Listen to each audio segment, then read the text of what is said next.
जैसे ही आप control unit के स्विच को ऑन करेंगे, वीवीपैट 7 तरह की टेस्ट स्ट्रिप निकालेगा।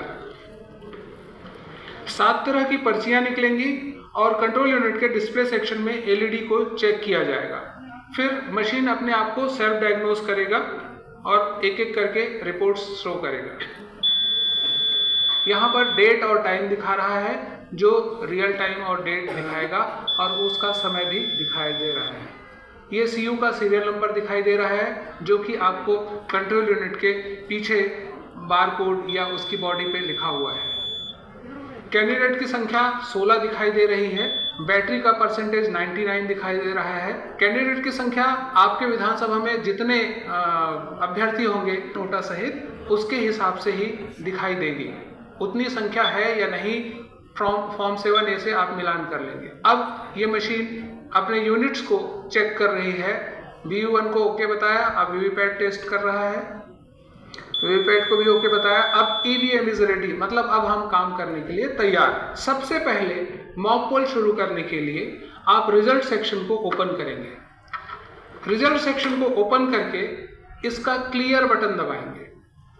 क्लियर बटन दबाने के पीछे लॉजिक ये है कि यदि पहले का कोई डाटा इसमें होगा जो कमीशनिंग के समय रह गया होगा, वो पूरा का पूरा इरेज हो जाएगा।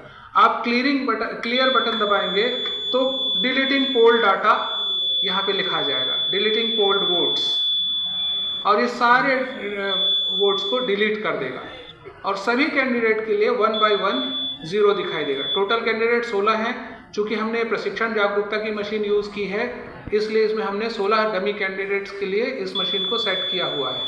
आपके विधानसभा में जितने कैंडिडेट्स होंगे नोटा सहित, उतने कैंडिडेट्स की संख्या यहाँ पर दिखाई देगी। इसको आपको तस्दीक करना है। अब कैंडिडेट वाइज वोट जो है संख्या दिखाई दे रही है, इसको जरूर से आप निर्वाचन अभिकर्ताओं को मतदान अभिकर्ताओं को दिखाएंगे कि सारे कैंडिडेट्स के लिए मशीन वोट 0 दिखा रही है। कैंडिडेट 2 के लिए वोट भी 0 है। इसी तरह सभी 16 कैंडिडेट या आपके निर्वाचन क्षेत्र में जितने अभ्यर्थी हैं, उनके लिए वोट्स की संख्या क्लियर दबाने के बाद 0 दिखाई देगी। 16 कैंडिडेट्स के लिए 0 वोट्स दिखा दिया गया है। उसके पश्चात डिस्प्ले जो है वो गो ऑफ हो जाएगा और रिजल्ट जो है क्लियर जो है वो एंड हो जाएगा।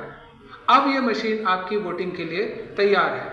आपको एक काम और करना होगा, वीवीपैट में आपको इसके ड्रॉप बॉक्स को खोल करके दिखाना होगा कि इसमें पहले से ही कोई पर्ची नहीं है। तो हम सबसे पहले ये दिखा देंगे कि इसमें कोई भी पर्ची पहले से ही उपलब्ध नहीं है। उसके पश्चात मतदान अधिकारी क्रमांक 3 अपने कंट्रोल यूनिट के पास बैठेगा और बाकी के जो अभिकर्ता हैं और मतदान अधिकारी कोई भी एक या पीठासीन अधिकारी स्वयं वोटिंग कंपार्टमेंट में जाएंगे। प्रक्रिया ये है कि आप रैंडम रूप से आपके निर्वाचन क्षेत्र में प्रत्येक कैंडिडेट्स के लिए कम से कम 1 वोट देंगे और पूरे मॉक पोल प्रक्रिया के दौरान कम से कम 50 वोट डाल करके मॉक पोल करेंगे। आशा यह है कि यदि आपके यहाँ 50 कैंडिडेट हैं नोटा सहित, तो सभी के लिए 1-1 वोट डालने से आपका 50 का टारगेट पूरा हो जाएगा। लेकिन यदि 5 कैंडिडेट हैं तो प्रत्येक कैंडिडेट के लिए 1-1 वोट तो डालना ही है।